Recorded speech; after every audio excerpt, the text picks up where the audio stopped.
Bom dia! Hoje é dia 28 de julho de 2024. Eu sou o Gelson Vieira. Eu sou a Carmen Matos, sejam todos muito bem-vindos. Sejam bem-vindos. Nos desculpe desse 1 minuto de atraso que tivemos, o último minuto para fazer os acertos finais. Então, ótimo domingo para todos. Nós estamos aqui fazendo o nosso Evangelho no Lar nesse domingo maravilhoso, com essa água que cada um deve ter ao seu lado para que possa ser fluidificado pelos amigos espirituais. E estamos muito gratos por estar nesse momento, né? Então, a Carmen vai falar um pouquinho enquanto eu tento voltar aqui aonde eu estava no meu Kindle. Então é sempre um prazer ter vocês aqui com a gente. Toda semana nós nos reunimos. Bom dia para todo mundo que está chegando nesse domingo maravilhoso, ensolarado. Hoje nós acordamos cedo e fomos ver o sol nascer. Sol nascendo, que coisa E maravilhosa. que delícia que é poder começar o dia com essa atitude de gratidão, de reconhecimento, de gratidão de quantas bênçãos, né, a gente tem diariamente. E de louvor a Deus, né? A gente fazendo essa observação do pôr do sol e toda essa mágica desse dia que nasce é um louvor a Deus na sua criação, mas nenhuma das suas criações mais magníficas que a gente pode testemunhar todo dia, né? A Maria Eugênia diz que a Ninja Irma, a Márcia, manda um abraço forte para o casal. Muito obrigada. Nos sentimos abraçados e sintam-se abraçados, todos vocês, pela essa boa energia do amor que a gente Eu acho consegue. que ela diz a minha irmã. Ah, que coisa legal. A Márcia. Que coisa legal. E a gente então vai começar o nosso evangelho pedindo que todos os mestres, nosso mestre Jesus e todos os amigos espirituais que estão aqui presentes já, estão presentes aqui no nosso lar e no lar de vocês, seja qualquer a hora que você esteja fazendo esse estudo e essa conexão, que nos ilumine, que nos guie, que nos abençoe esse dia e toda essa nossa semana que está começando. Pedimos que possamos continuar utilizando esse momento para aplicar na nossa vida e que a gente possa ter oportunidades mais e mais de crescermos, de sermos pessoas melhores. A gente vai começar com uma oração para o nosso do Pai Nosso e do Ave Maria e convidamos vocês para nos acompanhar. Pai nosso que estais no céu, santificado seja o vosso nome. Venha a nós o vosso reino, seja feita a vossa vontade, assim na terra como no céu. O pão nosso de cada dia nos dai hoje, perdoai as nossas ofensas, assim como nós perdoamos a quem nos tem ofendido. Não nos deixeis cair em tentação, mas livrai-nos de todo mal. Ave Maria, cheia de graças, o Senhor é convosco. Bendita sois vós entre as mulheres, porque bendito é o fruto do vosso ventre, Jesus. Santa Maria, Mãe de Jesus, rogai por nós, pecadores, agora e na hora de nosso desenlace, que assim seja. E hoje é o capítulo 16, é um capítulo muito legal, que é o capítulo que diz: não se pode servir a Deus e a Mamon, Mamon representando o dinheiro, representando a questão financeira, que é uma coisa muito importante que a gente desdemonize o dinheiro. Ah, sim. Né? O dinheiro é como a faca, né? A faca é boa ou a faca é ruim? Bom, a faca é boa quando a gente utiliza para o bem. A faca não é boa quando nós não a utilizamos para o bem. A mesma coisa acontece com o dinheiro, ele é muito bom quando utilizamos para o bem e ele pode trazer desafios enormes quando a gente usa com egoísmo, né? Com avareza, e essa é a lição de hoje. Né, essa questão da nossa relação com o dinheiro e entender que se a gente vai servir ao dinheiro ou servir a Deus, há uma certa incompatibilidade no sentido de servir, de ser servo daquilo. Então é um equilíbrio muito importante que a gente vai tentar tratar nesse capítulo. E esse capítulo fala a salvação dos ricos, preservar-se da avareza, Jesus na casa de Zaqueu, parábola do mal rico e parábola dos talentos. E lembrando que a gente faz esse primeiro encontro no domingo, ao meio-dia hora do Brasil e 8 horas hora de Los Angeles, mas a gente termina esse capítulo na segunda-feira, presencialmente, no grupo fraterno Chico Xavier, que a gente mantém aqui na Califórnia, toda segunda-feira, às 8 da noite, horário da Califórnia, meia-noite no Brasil, para os que estiverem com insônia, mas que também fica gravado no Instagram para qualquer horário. Então a gente complementa o capítulo, né? E aí a gente escolheu algumas coisas para ler. E aí uma fala de Jesus dizendo: ninguém pode servir a 2 senhores, porque ou odiará a um e amará o outro, ou se prenderá a um e desprezará o outro. Não podeis servir simultaneamente e a Deus e a Mamão. E ele tem uma fala aqui, e ele conta uma história do moço rico, né, que chega para ele e diz: Senhor, como é que eu consigo alcançar a vida eterna? Como é que eu consigo encontrar a iluminação, né? E ele disse: segue os 10 mandamentos, né? Como Jesus, ele veio dizer: eu não vim contrariar a lei, né? O que estava ali nos 10 mandamentos e vários ensinamentos que os profetas trouxeram, ele não veio contrariar aquela lei, ele veio, na verdade, dar seguimento e colocar em prática. E ele falou: faz isso e você vai conseguir. Ele disse: mas eu já faço isso. E como é que eu consigo essa real iluminação, né? Ele estava querendo dar um pulo de evolução. Ele falou: se você quiser fazer isso, você vende tudo que você tem e me segue. E nessa proposta, Jesus estava dizendo: olha, se você tem lá 1000 cabeças de gado e você vai tê-las por empréstimo durante a sua vida existencial presente, até um determinado ponto. E depois, quando você for, você não leva isso. Ou você se abre mão disso e vem me seguir no sentido de me seguir meus ensinamentos, né? Vem vivenciar isso tudo e vem espalhar essa mensagem. Essa foi a proposta dele para dizer: olha, você fazendo isso tem uma total iluminação. E aí o moço rico disse: não. É um preço muito alto pelas coisas que eu tenho. E aí Jesus vem trazer todo um ensinamento de dizer: não é o problema do bem material que a gente tem, e é sim como a gente o encara, né? Ali, olha a oportunidade daquele espírito, né? De dizer: eu estou diante de Jesus, do governador espiritual, e ele está me propondo eu abrir mão de uma pequena posse temporária nesse mundo para conhecer todos os seus ensinamentos, né? Que oportunidade ele deixou de seguir diante de uma tentação material. E isso nos remete muitas vezes a nós mesmos, né? A ideia é sempre a gente trazer para o momento presente. Quantas vezes a gente, às vezes, abre mão de um ato muito mais nobre em questão de um bem que você tem, ou material, ou o seu tempo, né? Você diz: eu estou sem tempo para ouvir essa pessoa. O que é esse tempo? Esse tempo era uma abundância que você tinha momentaneamente do tempo em que você podia abrir mão em benefício de auxiliar alguém com uma palavra, com uma palavra de conforto, e você disse: não, esse é o meu tempo, não o seu tempo.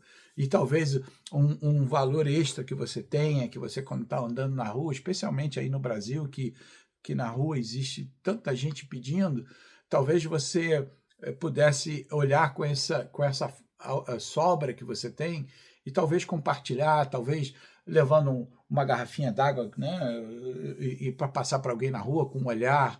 Enfim, esse se dar de si mesmo, uma parcela do que você tem para dar ao outro, né? Essa é a mensagem. Você tem alguma coisa para complementar no momento? Ou quer que eu... Continue, meu amor, você está indo muito bem. Muito bem. Então, Jesus disse: se queres ser perfeito, porque foi isso que ele pediu: quero ser perfeito, vai e vende tudo o que tens, dá aos pobres, e terás o tesouro do céu. Tesouro do céu, entendendo como tesouro interno seu que ninguém vai tirar. Se você criar em você aquela atitude de caridade, de olhar para o outro com amorosidade, aquilo ninguém tira de você. E aí vai ser sempre um benefício para você em qualquer momento da sua existência, encarnado ou desencarnado. E aí, Jesus, então, com esse ensinamento, o jovem rico não quis, não aceitou essa proposta maravilhosa. E aí Jesus disse aos discípulos, digo-vos em verdade que é bem difícil a um rico entrar no reino dos céus. Ainda uma vez vos digo, é mais fácil um camelo passar pelo buraco de uma agulha do que um rico entrar no reino dos céus. Aí uma questão de tradução, né? Que camelo era, na verdade... Então, as palavras, na verdade, o camelo, segundo você leu em algum lugar, você pode falar muito melhor. Posso falar. Então, o que acontece? Olha como é interessante.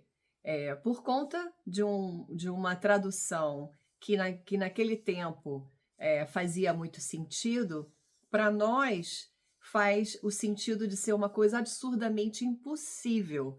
Uma pessoa rica entrar nos reinos de Deus, porque como pode um camelo passar por uma agulha? Buraco da agulha. Buraco da agulha. Então é impossível. Então essa é uma crença que a gente desenvolve, né? E cria um preconceito, cria um julgamento e começa a olhar a possibilidade da abundância, a possibilidade de trabalhar a sua prosperidade com um olhar meio pejorativo. Opa, então quer dizer que... Se Jesus disse que ninguém que tem dinheiro, que tem abundância, tem direito a estar no céu, então o que acontece? Naquele tempo, tinha-se um tempo para que os peregrinos chegassem até o vilarejo. Esse vilarejo era fechado uma determinada hora, a porta era fechada. E a única oportunidade que se poderia entrar nesse vilarejo era através de um túnelzinho pequeno que se chamava agulha. Então, para que um camelo que trazia todas aquelas coisas passasse por essa agulha, eles tinham que tirar toda a carga desse camelo, e o camelo tinha que passar de joelhos. Então, era uma coisa difícil. Era uma coisa difícil, mas não era uma coisa impossível, não é? E acabava que acontecia, eles conseguiam passar, mas... Um esforço muito grande, se desprendia de coisas materiais, né? Esse simbolismo. Eu não sei se a tradução exatamente é agulha, mas é exatamente essa passagem que o camelo passava, em que ele tinha que se tirar das coisas materiais, ele tinha que entrar numa situação abaixada, quer dizer, uma situação de humildade, vamos dizer assim. Então, Jesus jogou muito com essa imagem que existia, olha eu com a minha mão, com a imagem que existia, e de dizer, olha, vocês têm que se desprender do que você tem, vocês têm que atualizar para vocês entrarem nesse lugar que vocês querem. Depois vocês podem até vocês terão de volta essa coisa, mas com equilíbrio. Esse tom todo do equilíbrio na abundância, que a gente vai falar um pouco. O que você vai escolher trazer com você, não é? O que você vai fazer com essa tua carga, que essa sua abundância, essa sua prosperidade, ela é divina, não é? Porque ela está sendo trazida por Deus. Deus proporciona tudo isso para a gente. E aí, o que a gente faz com essa abundância? A gente faz ela prosperar, mas de uma forma equilibrada, de uma forma em que essa prosperidade tenha um objetivo. Então, quando você vai passar pelo buraco da agulha para chegar nesse lugar, que é o vilarejo, fazendo esse paralelo, o que você vai trazer? O que é importante? O que você vai fazer com essa carga? E qual delas você vai trazer que vai ser de melhor utilidade, não só para você, mas para todos que estejam à sua volta? Faz sentido? E porque também fala aqui que a prova muito mais difícil que se passa é a prova da riqueza do que a prova da pobreza. Na prova da pobreza, você tem que trabalhar certos elementos, né? É a humildade, é de você saber, bom, isso é o que eu tenho, a gratidão, o pouco que eu tenho eu agradeço, e você está trabalhando certas coisas, você já está num processo de trabalho, de reparação. Você talvez tenha exercido atitudes desequilibradas no passado, estão te dando uma situação de limitação financeira, onde você concordou previamente, na maioria das vezes, a não ser que tenha sido imposto, mas concordou em dizer, olha só, tá bom, para eu aprender essa lição, eu quero vir numa situação humilde. Então, ali já é um sentido de você dizer, eu estou trabalhando humildade. Agora, na riqueza, as tentações são as mais diversas, né? Você trabalha com a questão do egoísmo e você pode exacerbar o egoísmo, você pode trabalhar a questão da vaidade e aos exageros da vaidade, mas isso não é que o dinheiro ou a abundância seja o problema. Vai ser como você vai trabalhar isso, porque a abundância ele é um elemento maravilhoso quando bem empregado. Né? A gente estava ouvindo uma história de uma pessoa muito rica aqui na América, em que recebeu a herança do marido, ela também era muito rica, ela era uma médica, e ela recebeu aproximadamente $1 bilhão de herança. E o que ela fez com essa $1 bilhão? Ela fez uma doação para uma escola de medicina no Bronx, que é uma área muito ainda debilitada, necessitada, em Nova York, de maioria negra e tal, e durante 50 anos ela garantiu a escola de medicina gratuita para todos os alunos daquela faculdade durante 50 anos.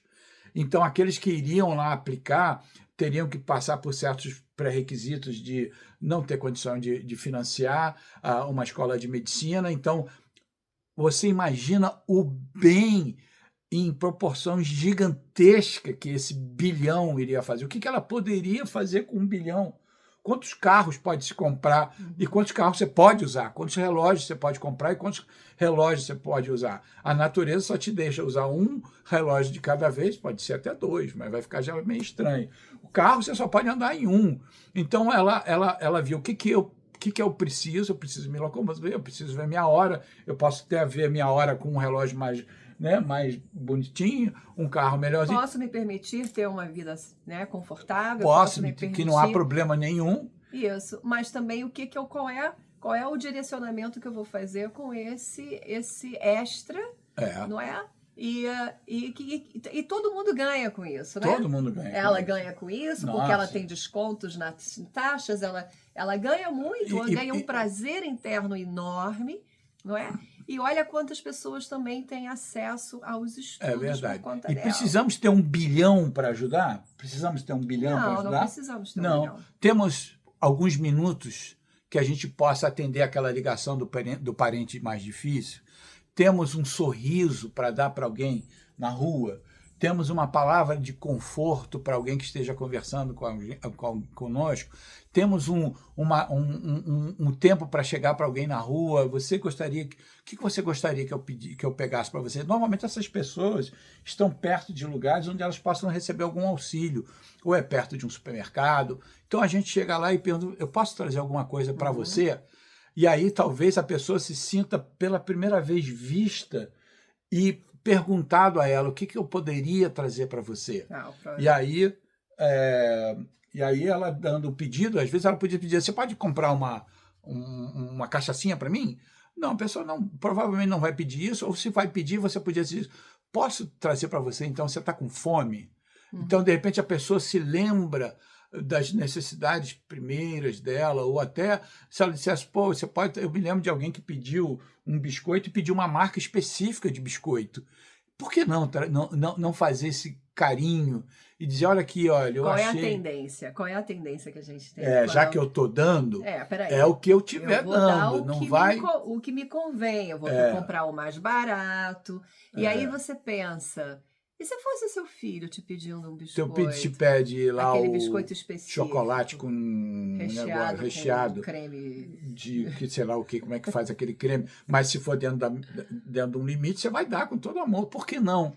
Por que não da sua abundância gerar um ato de amor? E esse é o convite de hoje. Na medida que a gente possa, na medida do que a gente tenha, dar o que nos abunda no que nos sobra. Você ia falar alguma coisa aí? Não, eu só acho que a gente precisa acelerar, porque senão vai... É verdade, né? Eu sempre estou... Uhum. Tem a história de Zaqueu. Zaqueu era um cobrador de impostos, muito mal visto na comunidade, porque ele não era dos mais honestos, e ele era baixinho, ele não conseguia ser visto, e Jesus ia passar e ele disse, Jesus não vai me ver. Mas ele tinha tanto empenho de mudar a vida dele, que ele falou, ele teve essa fé de dizer, ele vai mudar a minha vida de alguma maneira. E então ele foi em cima de uma árvore que Jesus ia passar. E Jesus, ao passar, disse, Zaqueu, já sabia quem era. Zaqueu, hoje eu quero que você me receba na sua casa.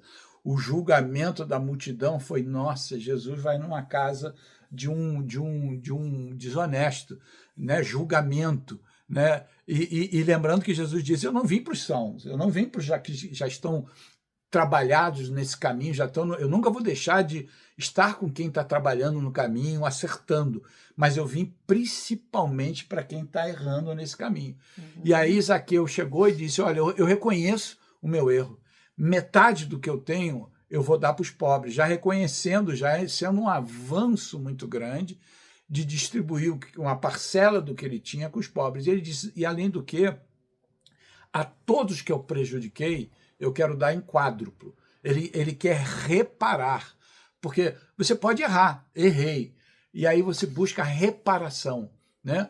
E a reparação não tem que ser exatamente naquele endereço. Você diz, olha, eu errei, eu fiz uma coisa errada e não consigo achar essa pessoa.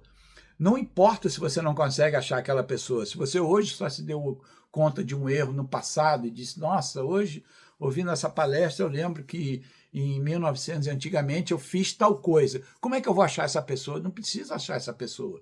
Você vai ao universo reparar isso, né, numa situação com uma certa semelhança. Então, Zaqueu, que tinha lesado pessoas, ele falou, eu vou dar o quádruplo financeiramente. Se ele não achasse aquela pessoa, ele já estava dando metade do que ele tinha, e daí ele ia... A história de Zaqueu depois a gente não sabe, mas é esse princípio de querer se reconhecer errado, de querer deixar de errar, né? Muito provavelmente nessa mudança de Zaqueu ele não mais iria cometer os erros, ele ia ser ético na forma dele, não mais erraria. E no passado ele estava propondo uma reparação que a gente pode ter a qualquer momento. Você tem alguma coisa para falar? Porque a gente já está no 25, né? Então, vamos lá. A parábola do mal rico, eu tenho que marcar aqui. Tem essa história muito interessante de que existia um rico e um pobre e um mendigo na frente da casa do rico, que era chamado de Lázaro. Então, o Lázaro vivia sem nenhuma condição material, enquanto que o rico vivia na sua completa opulência, nem olhando para Lázaro que estava na frente da casa dele, né? E aí o Lázaro pedia que pelo menos uma sobra da casa daquele rico pudesse lhe alimentar, e nem isso ele tinha.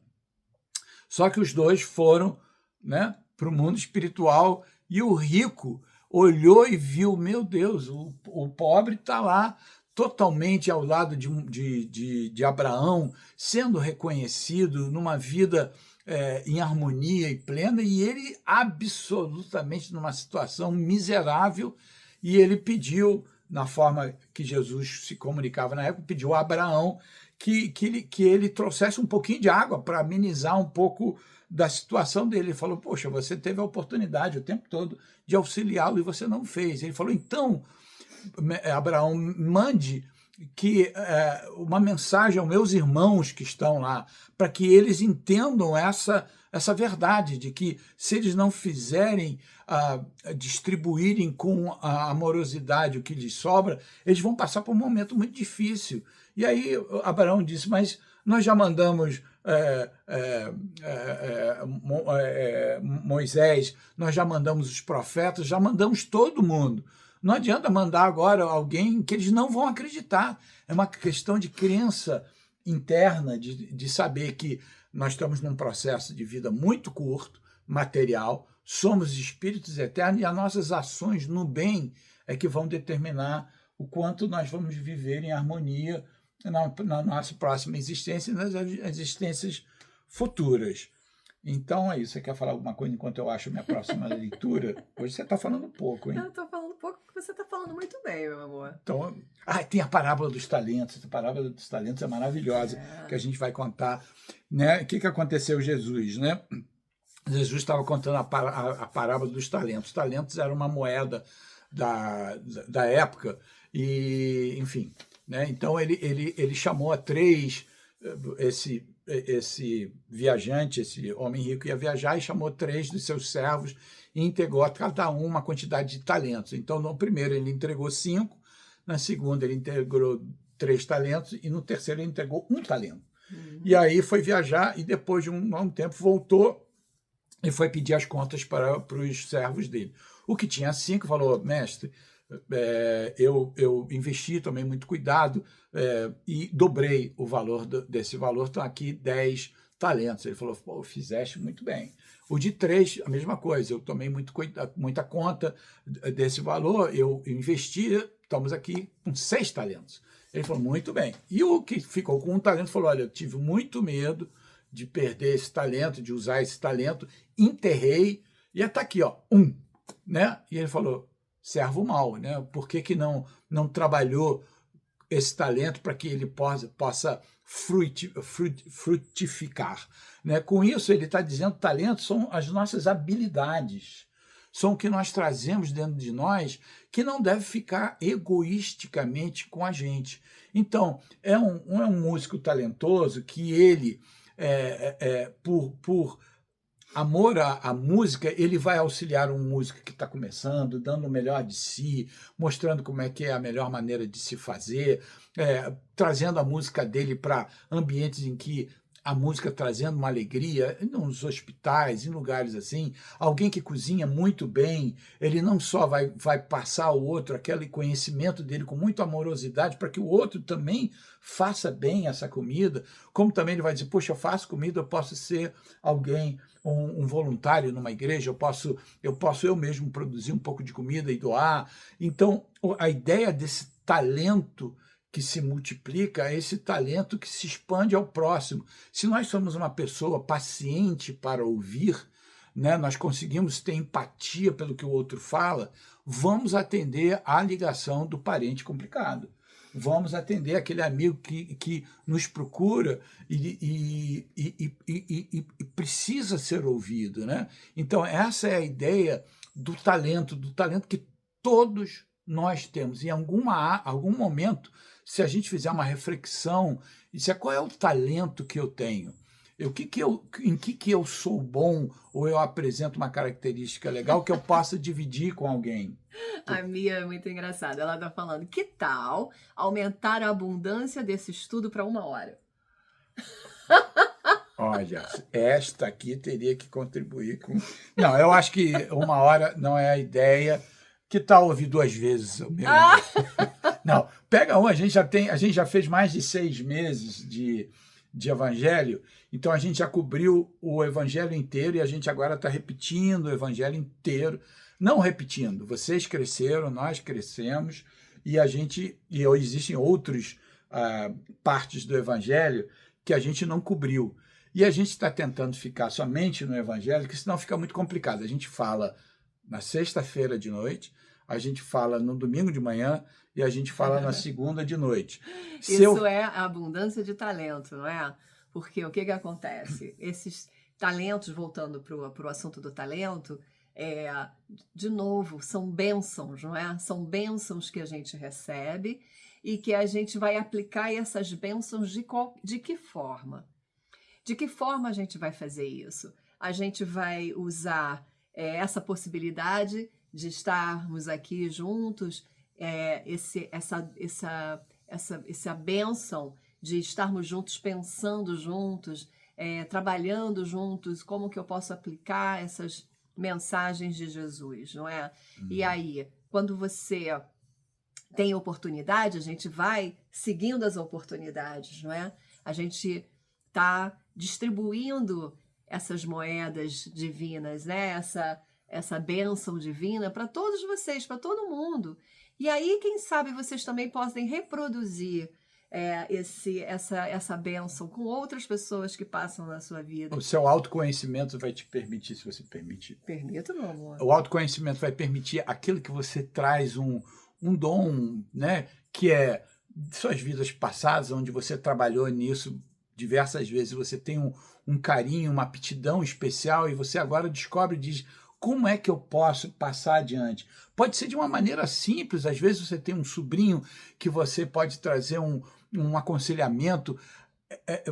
Você em meditação, você vai descobrir, fazendo o silêncio da alma, você vai descobrir como eu posso distribuir o talento que eu tenho, qual é o meu talento e como eu posso passar ele adiante. Porque vai existir um momento da humanidade em que cada um que tiver o seu talento vai perceber no outro que aquele talento é uma possibilidade para aquele crescer, né? É isso que Jesus quis dizer, né? Quando ele traz essa parábola, que quando ele, né, dessa história desse homem que distribui talentos, né? Que distribui moedas para essas pessoas, ele tá dizendo, olha aqui, você tem 5 possibilidades. O que você vai fazer com isso, né? Então imagina que essas 5 possibilidades sejam 5 sementes. E aí você planta essas 5 sementes. O que você vai colher dessas 5 sementes? O quanto que aquilo vai reproduzir, né? Aumentar de volume, né?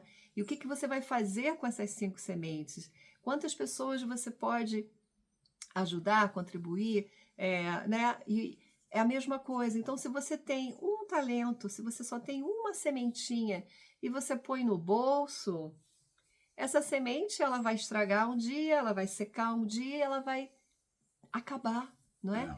Então é isso. É um trabalho diário, né? É um trabalho de reconhecimento dos nossos talentos, reconhecimento das nossas habilidades e como que a gente aplica isso na nossa vida, não só para o nosso bem, mas para o bem de todos à nossa volta. E a gente fez na semana passada, na sexta-feira, a palestra foi sobre preces, né?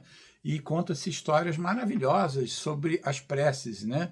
Então, conta-se uma história muito rápida do Divaldo Franco, ele fazendo uma prece para uma determinada pessoa que tinha se suicidado. Além dos vários talentos que ele tem, uma delas é ele fazer essa oração sincera por alguém.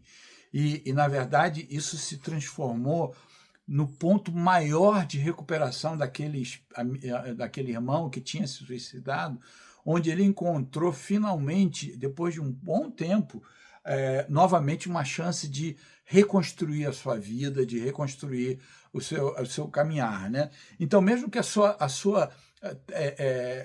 seu talento seja uma oração sincera, seja o que for, você vai encontrar em você qualidades a que elas te convidarão a dividir com alguém. Então faça isso, descubra em você o seu talento, descubra como você pode ser um multiplicador dessa qualidade, né? E faça isso, né? Muita gente pode pensar, eu não sou boa em muita coisa, eu não sou, eu sou uma excelente pintora, mas meio medíocre, meio que não, né? Não. E na verdade, essa é uma habilidade especial que só você tem, né? Só você tem essa habilidade. E por que não dividir essa habilidade? Não, por que não criar uma possibilidade de incentivar pessoas a utilizar a própria criatividade? Quem sabe esse incentivo vai tirar uma pessoa da depressão, da falta de perspectiva na vida, vai encontrar algo dentro dela que possa trazer brilho. Só uma possibilidade, né? Uma característica que você sabe que você tem e que você acha que não é bom o suficiente. Então, é isso, né? É se reconhecer que tudo que a gente tem, ele pode ser multiplicado para o bem. E lembrando que quando a gente descobre esse nosso talento, da natureza que for, o nosso anjo guardião está dando pulos de alegria, porque você se autoconheceu nesse talento, É. você quer dividir esse talento, quer multiplicar esse talento, e ele vai te intuir, ele vai te incentivar, ele vai fazer com que o universo traga, né? No caso que você falou né? Você pinta, você acha que não é um Da Vinci, mas não precisa ser um Da Vinci, né? Se você pinta e você tem uma certa qualidade nessa pintura, e você vê, de repente, lá o sobrinho, o filho do vizinho que está começando a pintar, você diz, eu vi que você gosta de pintar, você gostaria que eu te mostrasse como a gente pode fazer a pintura? Então, tenha certeza que quando você se abrir a isso, a distribuir esse seu talento, o universo vai começar a fluir para você oportunidades. Fique aberto, porque o filho do vizinho não vai dizer, olha, eu sei que você pinta e que você tem uma habilidade, você pode me ajudar a mim? Não vai vir tão claramente, vai vir da sua percepção, vivendo o seu momento presente. Você diz, opa, olha o opa aí. Opa, tô observando, né? Então observe se tem alguém que possa receber esse teu talento, para que você possa engrandecer esse teu talento, e vai lá e faz o A do OPA, que é a ação, faz o teu talento, tá bom? Isso. Você tem alguma coisa para falar antes da gente terminar? Nós vamos encerrar, que estamos então. com 39 minutos já atendendo o pedido. Pedido já. Mirelle, olha aí, o seu desejo está sendo realizado. Está sendo realizado. Então, agradecemos a Jesus por estar presente nesse momento em nosso lar, na casa de cada um, no coração de cada um, e pedimos uma semana muito protegida, muito abençoada, para que nós possamos fazer do nosso melhor e levar daqui algum ensinamento para que possamos ser amanhã um pouquinho melhores do que fomos hoje, e distribuir e reconhecer o nosso talento com muito amor e gratidão. Que assim seja. Pega o seu copinho de água, sabendo que essa água ela é vibrada durante o trabalho que a gente faz juntos, não é? Porque nós não estamos sozinhos, nós estamos sendo sustentados, né? E abençoados por muitos queridos irmãos de luz, nosso querido Jesus, obviamente. E essa água, então, é uma água abençoada e que se torna a nossa medicina, né? Porque essa medicina... O que ela escreveu aqui? Maratonar as lives? Maratonar as lives? Ela está falando que sugestão, maratonar as lives. As pessoas que gostariam de ver um pouquinho mais sobre as nossas lives. Maratonar, quer dizer, ver mais de uma live ao mesmo tempo? Isso. Tá bom, obrigado. Obrigado pela sugestão. E obrigado pela interpretação. Então, que essa água seja muito abençoada, que abençoe muito o seu dia e a sua semana. E até... muito obrigada, gente. Até o próximo domingo que vem. Que já será agosto, eu estarei um ano mais velho. Aniversariante chegando. Dia 1º de agosto, o Leonino aqui faz aniversário, tentando se melhorar na medida do possível. Mas então chegaremos com mais uma primavera muito feliz da vida. Isso. Tá bom? Fiquem com Deus. E amanhã, quem estiver por aqui em Los Angeles, sejam muito bem-vindos, tá bom? Bom. E acompanhem as Olimpíadas, encontro. Que é uma coisa maravilhosa. Mas em se falar em maratonar, é isso que você anda fazendo. Eu ando vendo telefone, televisão e computador, estou vendo 3, 5 esportes ao mesmo tempo. Muito legal. Tá bom? Fiquem com Deus. Muito bom